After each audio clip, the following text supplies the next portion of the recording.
Hello दोस्तों, आपका स्वागत है हमारे चैनल टेक नॉन टेक में। कल हमने एक्सेल स्टार्ट किया था और एक्सेल में हम कुछ महत्वपूर्ण तथ्य को यानी कि सम इम्पोर्टेंट फैक्ट्स को डिस्कस कर रहे थे। सम इम्पोर्टेंट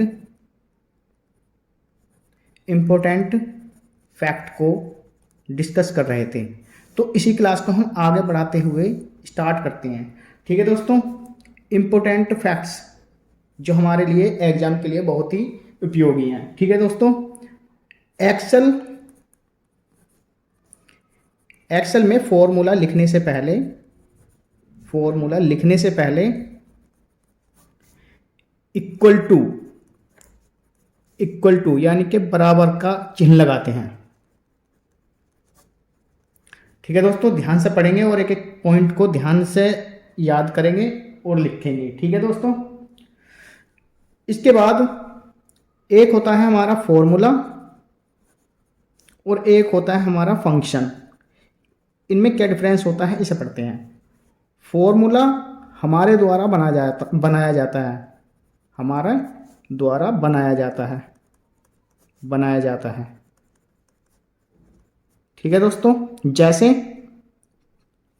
मान लीजिए हमें टेबल में से कोई ऐड करना है। ठीक है, तो हम उसके लिए फॉर्मूला सेल एड्रेस 1 प्लस लगाएंगे, फिर सेल एड्रेस 2, फिर प्लस सेल एड्रेस 3। इस तरह से हम किसी भी फंक्शन, किसी भी फॉर्मूला को डिजाइन करके उसको हम प्लस माइनस मल्टीप्लाई या डिवाइड कर सकते हैं, जो हम स्वयं से बनाते हैं। ठीक है, वो होता है हमारा फॉर्मूला।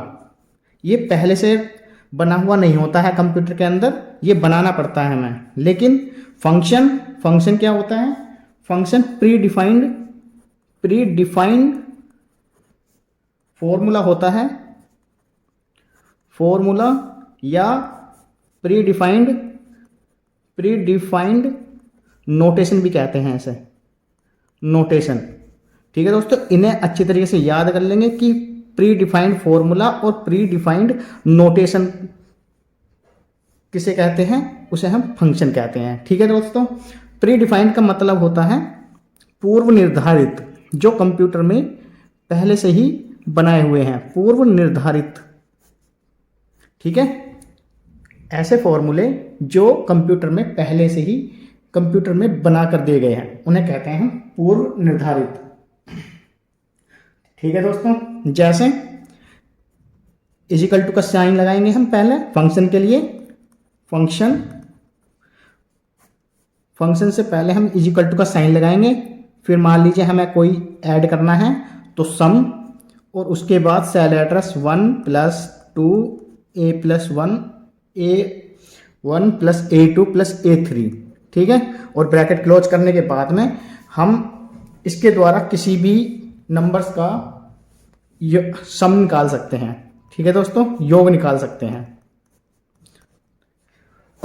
तो फंक्शन और फॉर्मूला का आप अंतर समझ गए होंगे कि फंक्शन क्या होता है, फॉर्मूला क्या होता है। ठीक है, तो इन बातों को पहले ध्यान रखेंगे कि किसी भी फॉर्मूले से पहले हम इक्वल टू का साइन लगाते हैं। फॉर्मूला वो होता है जो हमारे द्वारा बनाया जाता है, और फंक्शन वो होता है जो पूर्व निर्धारित यानी कि प्री डिफाइंड फॉर्मूला या प्री डिफाइंड नोटेशन भी कहते हैं इसे। ठीक है दोस्तों, और उसके बाद फंक्शन सम bracket close open a1 plus a2 plus a3 और ब्रैकेट क्लोज, इस तरह से हम फंक्शन को डिफाइन करते हैं। ठीक है दोस्तों, इसके द्वारा हम किसी भी फंक्शन का, किसी भी सेल एड्रेस का योग, मल्टीप्लाई, माइनस, डिवीजन निकाल सकते हैं। ठीक है दोस्तों, उसके बाद आता है हमारा, अब कॉलम और रो के बारे में समझते हैं। कॉलम और रो के बारे में, मान लीजिए कॉलम और एक ये है हमारी रो।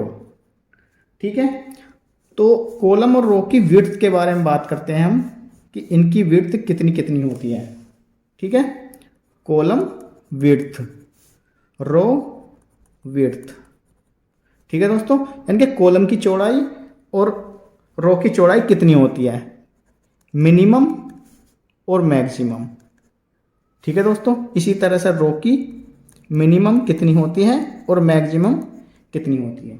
ठीक है दोस्तों, मान लीजिए कॉलम मिनिमम होती है कॉलम की विड्थ 0 और मैक्सिमम होती है इसकी 255। ठीक है दोस्तों, 255 कैरेक्टर। इसी तरह से रो की विड्थ होती है 0 मिनिमम और मैक्सिमम होती है 409। कहने का मतलब है कि अगर हम कोई भी सेल बनाते हैं तो उसकी जो कॉलम और रो की विड्थ होगी वो 0 होगी, ये मिनिमम बनेगा। मिनिमम यानी कि रो कॉलम मिनिमम और मैक्सिमम का रेशो जो आएगा वो 0:0 होगा, जो सबसे छोटी होगी, सबसे छोटी सेल जो होगी।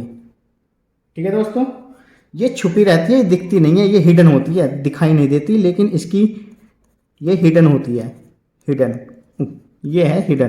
ठीक है दोस्तों, हिडन होती है। जैसे मान लीजिए कोई इस तरह से कॉलम बना हुआ है, ठीक, तो इसमें हमें पता नहीं लग पा रही कि इसकी मोटाई क्या है, लेकिन अगला कॉलम जो देखेंगे हम, इसकी थोड़ी सी इस तरह से दिखाई देगी। कॉलम है ये, तो इसकी मान लीजिए 1 है, फिर इससे दूसरा थोड़ी सी चौड़ी हो जाएगी, यानी कॉलम इतना बड़ा बन जाएगा, इसको 2 कह देंगे। इसी तरह से थोड़े और चौड़ा बन जाएगा कॉलम, तो इसे हम 3 कह देंगे। ठीक है दोस्तों, तो इस तरह से कॉलम की जो विड्थ होती है ये वाली, तो इसकी चौड़ाई मिनिमम 0 होती है और मैक्सिमम 255 होती है। ठीक है दोस्तों, इन्हें बहुत अच्छे तरीके से ध्यान रखेंगे। इसी तरह से रो मान लीजिए इस तरह से रो बनती है, ठीक, इसकी जो विड्थ होती है ये 0 होती है। उसके बाद मान लीजिए ये थोड़ी सी चौड़ी होगी रो, तो इसको मान लीजिए 1 होगा। ठीक है, इसी तरह से इसे 2 मान लीजिए। इसी तरह से मैक्सिमम रो कितनी बड़ी बनाई जा सकती है? मैक्सिमम रो की जो विड्थ होती है वो होती है 409। ठीक है दोस्तों, और मैक्सिमम कॉलम की जो विड्थ होती है वो होती है 255। ठीक है दोस्तों, 255। ठीक है, तो इस तरह से हमारा कोई भी सेल कैसे बनाया जा सकता है? तो दोस्तों, हम मैक्सिमम रो और कॉलम व कॉलम से बनी सेल कितना बड़ा हो सकता है, कितना बड़ा बन सकता है?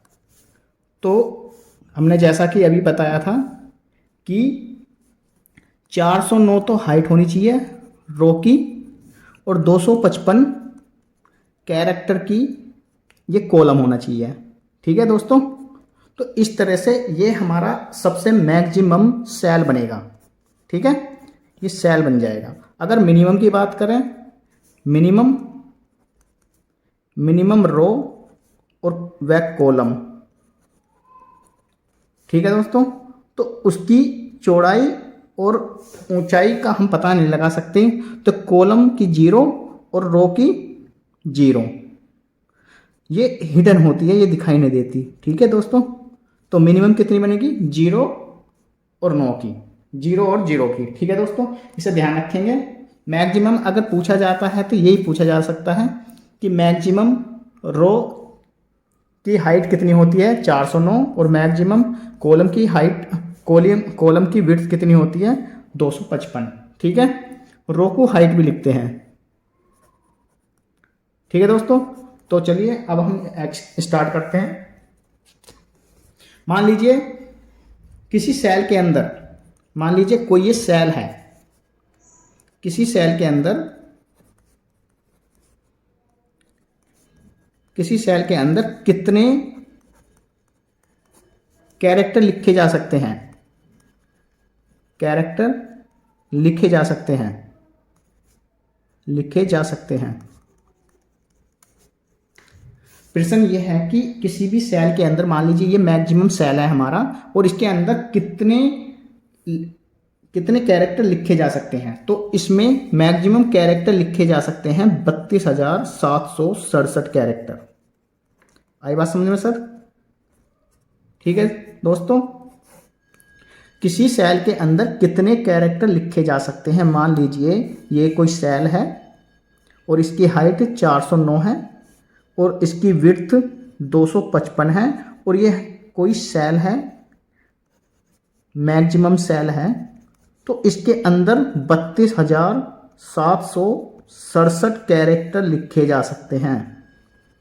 कैरेक्टर लिखे जा सकते हैं, यानी कि इसके अंदर हम अल्फा न्यूमेरिक जो भी कुछ डाटा सेव करना चाहते हैं उसके अंदर 32,767 लिख सकते हैं। ठीक है दोस्तों, अब नेक्स्ट करते हैं। इसी प्रकार हेडर और फुटर के बारे में पढ़ लेते हैं। हेडर व फुटर। हेडर और फुटर में अधिकतम यानी कि मैक्सिमम कितने कैरेक्टर लिख सकते हैं? कितने कैरेक्टर लिख सकते हैं? सिर्फ 255 कैरेक्टर लिख सकते हैं हम। ठीक है दोस्तों, इन्हें ध्यान रखेंगे, डायरेक्ट क्वेश्चन पूछा जाएगा कि हेडर व फुटर में एक्सेल के अंतर्गत मैक्सिमम कितने कैरेक्टर लिखे जा सकते हैं? तो 255। एक और मैंने बताया था कि फाइल नेम लेंथ में कितने कैरेक्टर कितने कैरेक्टर होते हैं विदाउट स्पेस व विद स्पेस।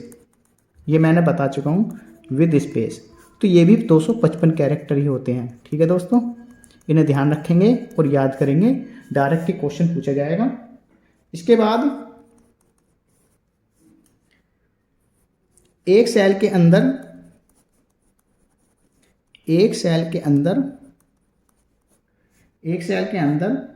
अधिकतम 253 लाइंस लिखी जा सकती हैं।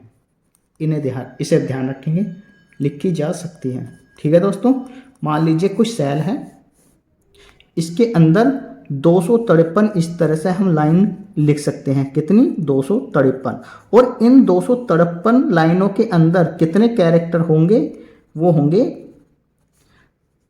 32,767 कैरेक्टर। ठीक है दोस्तों, इन्हें ध्यान रखेंगे, ये डायरेक्ट क्वेश्चन पूछ लिए जाएंगे। ठीक है दोस्तों, तो अब हम नेक्स्ट करते हैं। मान लीजिए कोई हमारे एक्सेल है, एक्सेल को जैसे ही हम ओपन करते हैं, ठीक है, तो वर्क फाइल को हम वर्कबुक कहते हैं। ठीक है, वर्कबुक की शीट की संख्या, वर्कबुक की शीट की संख्या कितनी होती है? तो ये बाय डिफॉल्ट जो आज के वर्जन में है, बाय डिफॉल्ट 1 होती है और पुराने वर्जन में 3 होती थी। जैसा आपने देखा होगा, जैसे ही मैं एक्सेल ओपन करेंगे तो उसमें शीट 1, शीट 2 और शीट 3 इस तरह से इस तरह से वर्कशीट लिखी होती थी। लेकिन आजकल के जो जितने भी लेटेस्ट वर्जन है उनमें सिर्फ एक ही शीट ओपन होती है, और अगर हम नेक्स्ट को ऐड करना चाहते हैं तो प्लस का साइन लगा होता है, उस पर हम प्लस के साइन पर करके हम ऐड कर सकते हैं नेक्स्ट शीट को। ठीक है दोस्तों, तो इसे ध्यान रखेंगे कि अब दोबारा बताता हूँ मैं। हेडर और फुटर में मैक्सिमम कैरेक्टर 255 होते हैं, जबकि फाइल लेंथ में कैरेक्टर होते हैं विद स्पेस और विदाउट स्पेस 255 कैरेक्टर, और एक सेल के अंदर अधिकतम 253 लाइन लिखी जा सकती हैं, जबकि 32,767 कैरेक्टर लिखे जा सकते हैं। ठीक है दोस्तों, फिर वर्कबुक की शीट की संख्या बाय डिफॉल्ट आजकल के वर्जन में, जो लेटेस्ट वर्जन है 2021 से 2016 या 2007 के बाद के जो वर्जन है उनमें एक शीट दिखाई देती है, जबकि पहले के वर्जन यानी कि 2003 तक के वर्जन में या 2007 से पहले के वर्जन जितने भी हैं उनमें 3 शीट दिखती थी, जो शीट 1, शीट 2 और शीट 3 के नाम से हमें स्क्रीन पर दिखती थी। ठीक है दोस्तों, तो अब हम नेक्स्ट करते हैं, और थोड़ा सा और है इसके बारे में और समझ लेते हैं।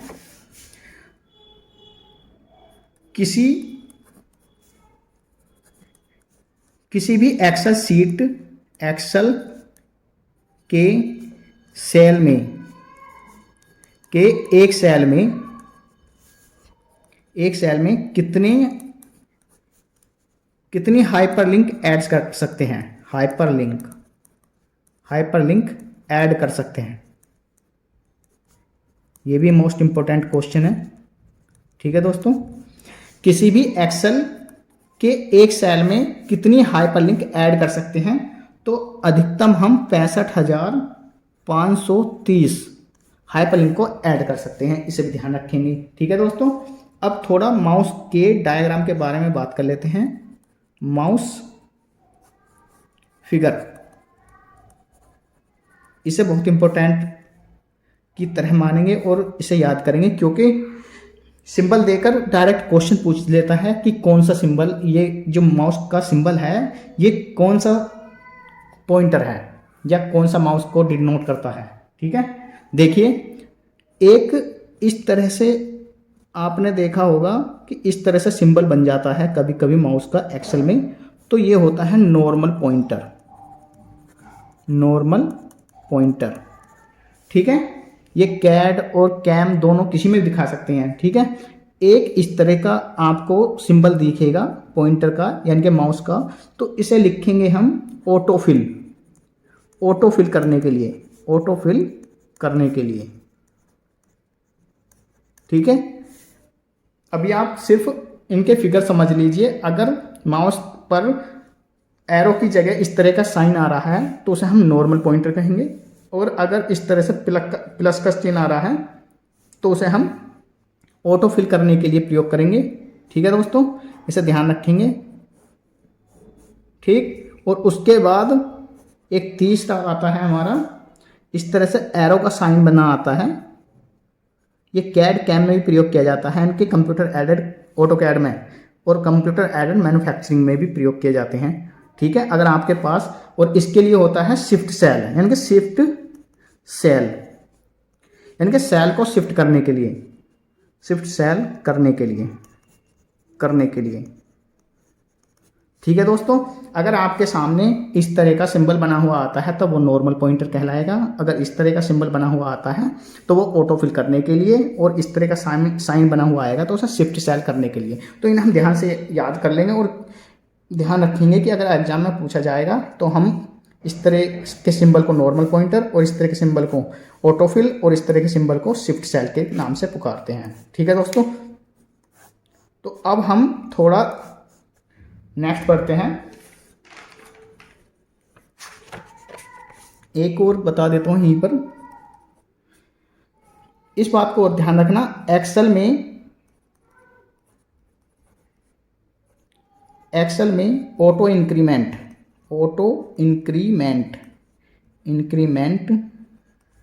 सिर्फ नंबर के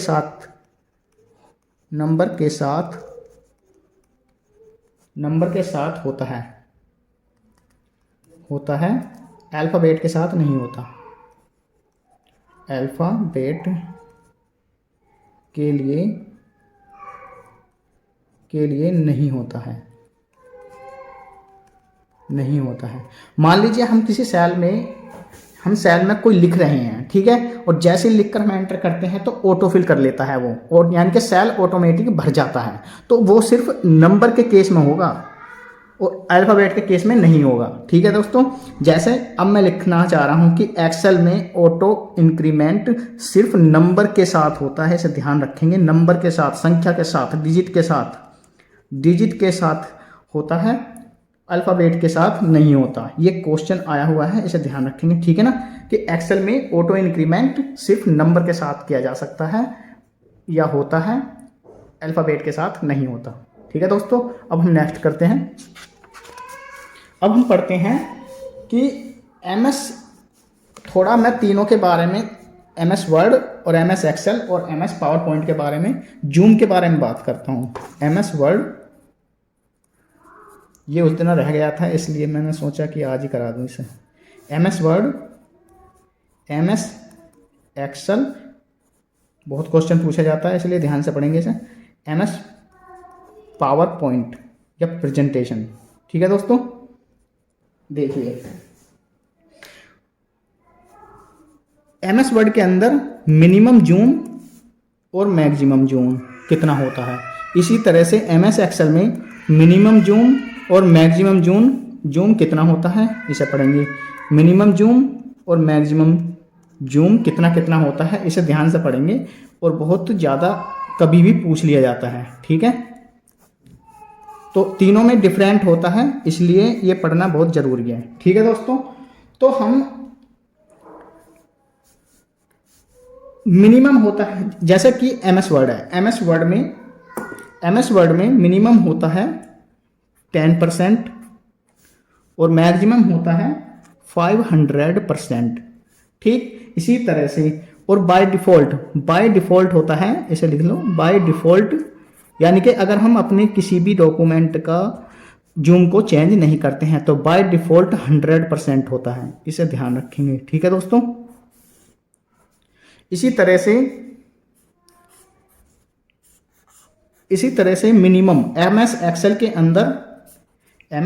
के अंदर मिनिमम जूम होता है 10% और मैक्सिमम जूम होता है 400%। ठीक है दोस्तों, मिनिमम होता है 10% और मैक्सिमम होता है 400%, और बाय डिफ़ॉल्ट होता है 100%। ठीक है दोस्तों, इसी तरह से PPT के अंदर, MS PPT के अंदर जूम होता है 10% और मैक्सिमम होता है 400%। ठीक है दोस्तों, और बाय डिफ़ॉल्ट जो होता है, बाय डिफ़ॉल्ट होता है 78%। ठीक है दोस्तों, इन्हें बहुत ही अच्छी तरीके से याद कर लेंगे, क्योंकि क्वेश्चन बहुत पूछा जाता है, जूम के रिगार्डिंग 1-2 क्वेश्चन तो आ ही जाएगा। ठीक है, और ये तीनों के तीनों हमने पढ़ा है इनका जूम। अब जूम इन जूम आउट के बारे में और पढ़ लेते हैं। ठीक है, नेक्स्ट पेज पर पढ़ते हैं। ये तो मैं बता चुका हूं, फिर भी बता रहा हूं कि मान लीजिए जूम इन और जूम आउट, ये दो शब्द बहुत ही ज़्यादा एग्जाम में देखने को मिलते हैं। जूम इन और जूम आउट का मतलब क्या होता है?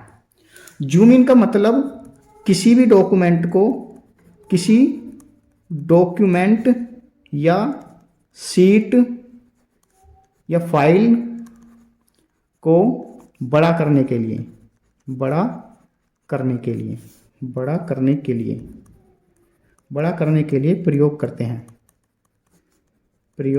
करते हैं। ठीक है दोस्तों, जूम इन और जूम आउट का प्रयोग होता है किसी डॉक्यूमेंट, शीट, पिक्चर या टेक्स्ट या फाइल को छोटा करने के लिए प्रयोग करते हैं। ठीक है दोस्तों, तो इसे हम जूम इन, मैक्सिमम, हर एक में अलग अलग होता है। अगर MS वर्ड या MS एक्सेल या MS पावर पॉइंट में सबसे ज़्यादा ये मैक्सिमम होता है। जैसे किसी MS वर्ड में करते हैं तो 500%, एक्सेल में करते हैं तो 400%, और PPT में करते हैं तो 400%। ठीक है दोस्तों, इस तरह से हम जूम को मैक्सिमम कर सकते हैं, और मिनिमम करना हो तो हमें मिनिमम कर सकते हैं हम, जैसे कि 10% MS वर्ड में और 10% मिनिमम कर सकते हैं MS, ये वर्ड के लिए होगा, वर्ड के लिए, ये MS एक्सेल के लिए, और ये MS पावर पॉइंट के लिए, PPT के लिए। ठीक है दोस्तों, ये 10% हो गया इसके लिए। और मिनिमम बाय डिफ़ॉल्ट भी मैंने बता दिया है, ये है MS वर्ड के लिए, ये MS एक्सेल के लिए, और ये है MS पीपीटी के लिए। ठीक है दोस्तों, इस प्रकार इनका बाय डिफॉल्ट भी लिख देते हैं एमएस वर्ड, एक्सेल और पीपीटी में। एमएस वर्ड में बाय डिफॉल्ट जूम होता है 100%, और बाय डिफॉल्ट जूम होता है एक्सेल के अंतर्गत 100%, और पीपीटी के अंदर बाय डिफॉल्ट जूम होता है 78%। तो ये मैंने आपको अच्छी तरीके से ये जूम के बारे में बता दिया है। ठीक है, तो दोस्तों इन्हें हम अच्छी तरीके से याद कर लेंगे, और नेक्स्ट टाइम अब हम जो एक्सेल में हमारा स्टार्ट होगा वो फाइल टाइटल बार से लेके जिस तरह से मैंने एमएस वर्ड समझाया था उसी तरह से हम एक्सेल को सीखेंगे। ठीक, एक बात और बताना चाहता हूं कि एमएस वर्ड को अगर आप उसके सभी मीनू को अच्छी तरीके से सीख जाते हैं और उसके टैबों को अच्छी तरीके से पढ़ लेते हैं तो ये समझ लीजिए कि 60% पीपीटी और 60% एमएस वर्ड आपका कंप्लीट हो जाता है। ठीक है दोस्तों, तो अब हम नेक्स्ट क्लास में एक्सेल की टैबों को देखेंगे कि किस टैब का क्या कार्य होता है। ठीक है दोस्तों, तो ध्यान रखेंगे, पढ़ते हैं आगे नेक्स्ट क्लास में। धन्यवाद। अगर आपने हमारा चैनल सब्सक्राइब नहीं किया है तो आप सब्सक्राइब कीजिए, शेयर कीजिए, लाइक कीजिए, कमेंट कीजिए, ज़्यादा से ज़्यादा शेयर कीजिए। ठीक है दोस्तों, तो मिलते हैं नेक्स्ट क्लास में। आपका स्वागत है हमारे YouTube channel tech non tech में। आज हम एमएस वर्ड, एमएस एक्सेल के मेनू बार के टैब को पढ़ेंगे। ठीक है दोस्तों, टैब को पढ़ेंगे और 1 बाय 1 करके पूरी तरह से हम फिनिश करेंगे जैसा कि हमने एमएस वर्ड में ख़त्म किया था। ठीक है दोस्तों, तो पहले हम ये जान लेते हैं कि एमएस एक्सेल के अंतर्गत कौन कौन से टैब आते हैं। जैसे ही हम ओपन करेंगे तो ये कि यहाँ हमें मेनू बार दिखेगा टाइटल बार के जस्ट नीचे। ठीक है दोस्तों, और उसमें हमारे अंदर कौन कौन से टैब आते हैं अब इन्हें हम एक बार डिटेल में जान लेते हैं। ठीक है, तो सबसे पहले फाइल, फिर आएगा हमारा होम, उसके बाद आएगा इंसर्ट, फिर आएगा ड्रॉ, फिर आएगा हमारा पेज लेआउट, उसके बाद फॉर्मूले आएंगे, फिर आएगा डाटा, और डाटा के बाद आएगा हमारा रिव्यू, और फिर आएगा हमारा व्यू, और उसके बाद आएगा हमारा हेल्प। ठीक है, इस तरह से हम एक एक टैब को डिटेल में पढ़ेंगे जैसा कि हम एमएस वर्ड में पढ़ चुके हैं। अगर आपने एमएस वर्ड को डिटेल में अच्छी तरीके से समझ लिया है तो एमएस एक्सेल और पावर पॉइंट आप बहुत ही अच्छी तरीके से समझ जाएंगे। ज़्यादा से ज़्यादा कुछ ही इसमें कुछ ही टैब हैं जिन्हें हम अच्छी तरीके से पढ़ेंगे जो अलग हैं। बाकी सेम टू सेम फॉर्मूला वगैरह यही अलग हैं, बाकी सब tab same to same MS Word की तरह ही कार्य करते हैं। ठीक है, तो हम आज फाइल सब मेनू को पढ़ेंगे। ठीक है, फाइल सब मेनू को पढ़ते हैं। ठीक है, अब हम ये जानेंगे कि फाइल के अंदर कौन कौन से सब मेनू आते हैं जैसा कि हम पहले भी इस तरह से पढ़ा था हमने। ठीक है दोस्तों, तो फाइल के अंतर्गत जैसा हमने एमएस वर्ड में देखा था इसी तरह के ऑप्शन हैं इसके अंदर भी। फाइल के अंदर इन्फो, फिर आता है सेव एज, फिर आता है सेव, फिर आता है ओपन, उसके बाद आता है न्यू, ठीक है दोस्तों। फिर आता है प्रिंट, ठीक। उसके बाद आता है क्लोज, ठीक है दोस्तों। क्लोज को एग्जिट भी कहते हैं, एग्जिट यानी कि किसी भी प्रोग्राम को या एप्लीकेशन प्रोग्राम से बाहर निकलने के लिए हम इसका प्रयोग करते हैं, ठीक है दोस्तों। इस तरह से अब हम इन्हें हम एक एक 1 बाय 1 की तरह से पढ़ेंगे, जिस तरह से हमने पिछली बार पढ़ा था MS एक्सेल के अंदर, ठीक है दोस्तों। तो आज हम फाइल मेनू को समझते हैं। फाइल मेनू के अंदर फर्स्ट सब मेनू आता है हमारा इन्फो, ठीक है। इन्फो में क्या होता है, MS एक्सेल की इंफॉर्मेशन दी होती है, MS एक्सेल की इंफॉर्मेशन दी होती है, उसके वर्जन के बारे में, उसकी मेमोरी, सब चीज़ यानी कि इंफॉर्मेशन दी होती है MS एक्सेल के अंदर। MS एक्सेल की इंफॉर्मेशन इन्फो में दी होती है, ठीक है। दूसरा टैब आता है हमारा सेव एज। सेव एज का कार्य क्या होता है, किसी भी फाइल को, जैसा कि इससे आपका रिवीजन बहुत भी अच्छी तरीके से हो जाएगा, किसी भी फाइल को या वर्कबुक, इसमें एक्सेल में फाइल को वर्कबुक कहते हैं, वर्कबुक को नेम एंड लोकेशन देने के लिए, नेम व लोकेशन देने के लिए प्रयोग करते हैं, ठीक है। और इसकी शॉर्ट की भी मैंने बताई थी। पहली बार अगर हम किसी भी फाइल या वर्कबुक को अगर हम सेव करना चाहते हैं या नेम लोकेशन देना चाहते हैं, तो उसकी शॉर्ट की Ctrl+S होती है, Ctrl+S, ठीक है दोस्तों।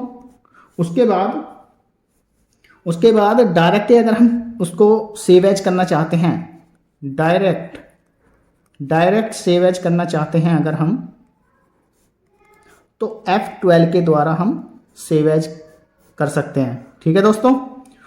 इसी तरह हमारा थर्ड ऑप्शन आता है सेव का।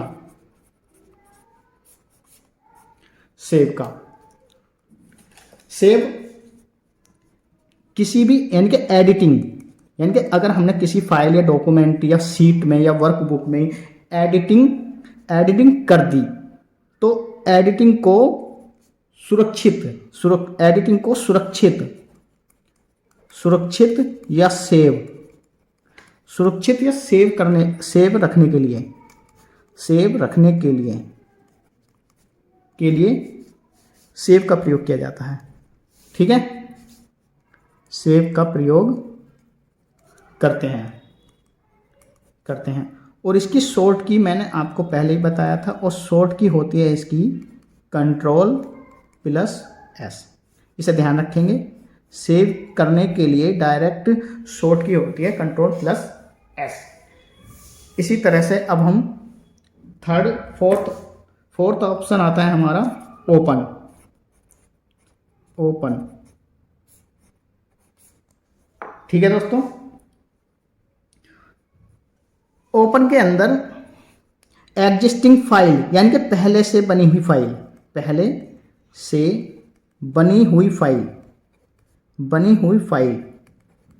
एग्जिस्टिंग फाइल, इसे एग्जिस्टिंग फाइल कहते हैं, एग्जिस्टिंग फाइल यानी कि पहले से हमने कोई वर्ड डॉक्यूमेंट या वर्कबुक या एक्सेल की कोई भी फाइल बनी हुई है और उसे हम ओपन करना चाहते हैं, फाइल को ओपन करना चाहते हैं, ओपन करने के लिए,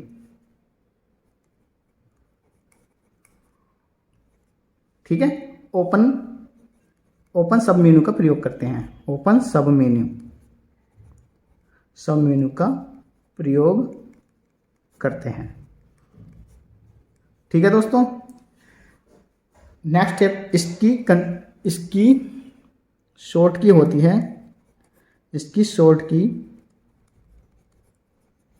शॉर्ट की होती है Ctrl+O, ठीक है दोस्तों। और दूसरी शॉर्ट की भी होती है इसकी, या कंट्रोल प्लस F12। ठीक है दोस्तों, इन्हें ध्यान रखेंगे कि किसी, अब मैं एक बार रिव्यू कर देता हूं। इंफॉर्मेशन के अंदर MS एक्सेल की इंफॉर्मेशन प्राप्त करने के लिए हम इन्फो सब मेन्यू का प्रयोग करेंगे। उसके बाद हमारा दूसरा ऑप्शन आता है या सब मेन्यू आता है सेव एज। सेव एज किसी भी फाइल को वर्कबुक या नेम व लोकेशन, वर्कबुक या फाइल को नाम व लोकेशन देने के लिए हम सेव एज का प्रयोग करेंगे। पहली बार शॉर्ट की, यानी कि पहली बार हमारा काम कंट्रोल प्लस S से ही चल जाता है, और नेक्स्ट टाइम अगर हम सेव हुई फाइल को दोबारा सेव करना चाहते हैं तो हम F12 से शॉर्ट के F12 का प्रयोग कर सकते हैं। इसी प्रकार सेव किसी भी फाइल में एडिटिंग करने के बाद, मान लीजिए कोई डॉक्यूमेंट या वर्कबुक है, अगर उसमें मुझे कुछ गलती लग रही है या फिर मैं उसमें कुछ ऐड करना चाहता हूं, उसके बाद जब हम उसे सेव करेंगे, सेव करने के बाद, सेव करने के लिए यानी कि सुरक्षित करने के लिए अपनी फाइल को हम कंट्रोल प्लस S से भी कर सकते हैं। ठीक है दोस्तों। उसके बाद आता है हमारा ओपन। पहले से बनी हुई, मान लीजिए हमने अभी कोई फाइल, अजीत के नाम से कोई फाइल बना ली, उसको हम पहले बनी हुई फाइल को ओपन करना चाहते हैं एक्सेल के अंदर। ठीक है, तो उसे हम कंट्रोल प्लस O या कंट्रोल प्लस F12 के द्वारा ओपन कर सकते हैं। ठीक है दोस्तों, आज के लिए अब हम नेक्स्ट पेज पे करते हैं।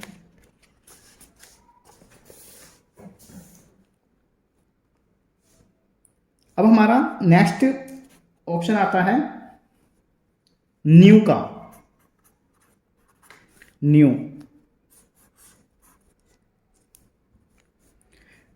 फाइल या वर्कबुक ओपन करने के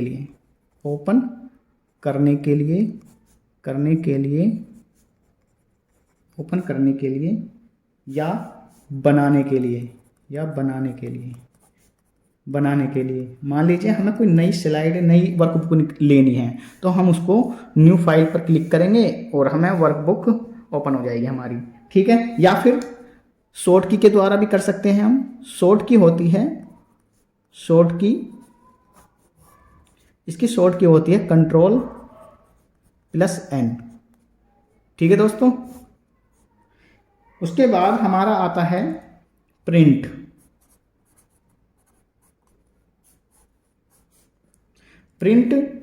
किसी भी फाइल या वर्कबुक को प्रिंट करने के लिए